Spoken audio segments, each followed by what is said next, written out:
Now, the Ministry of Education has initiated a program that will now see an addition of nutritious meals added to the government's school feeding program. The program, spearheaded by the National Council for Nomadic Education in Kenya, also seeks to promote the use of clean energy technologies in cooking to save the environment from degradation.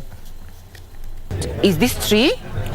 The National Council for Nomadic Education in Kenya, NACONEC, is pushing for a three-tier initiative to improve school enrollment and learning and reduce the use of firewood for cooking in schools. If we have to go energy-saving jikos or even steam cookers, we have to consider briquettes, we have to consider gas, which can be biogas, which can be LPG. This is an example of a briquette that has been produced in one of our schools, where we have successfully managed to sell the idea of clean cooking technologies.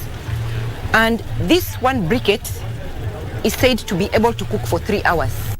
NACONEC Deputy Director in charge of Quality Assurance and Standards, Kizia Wandera, said the use of clean energy will promote environmental conservation. Besides the food, we are also addressing the nutrition part of it. And that is why NACONEC has worked with the World Food Programme. They have developed menus, and we have food ratios which have been determined and which have been seen to work over time. Meanwhile, Interior Principal Secretary Raymond Omolo and his basic education counterpart Belio Kipsang, who visited Mbita High School, have challenged learners to remain disciplined to shape their future. Biggest thing that would make you go places is what we call discipline.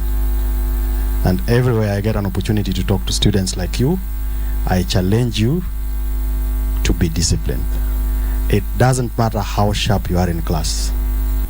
Be good mentors to your neighbors and colleagues,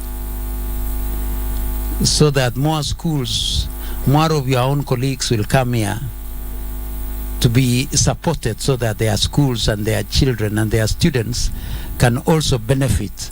PS Omolo also urged educationists in the area to analyze problems facing learners such as school dropouts and prescribe solutions. The students are like your sons.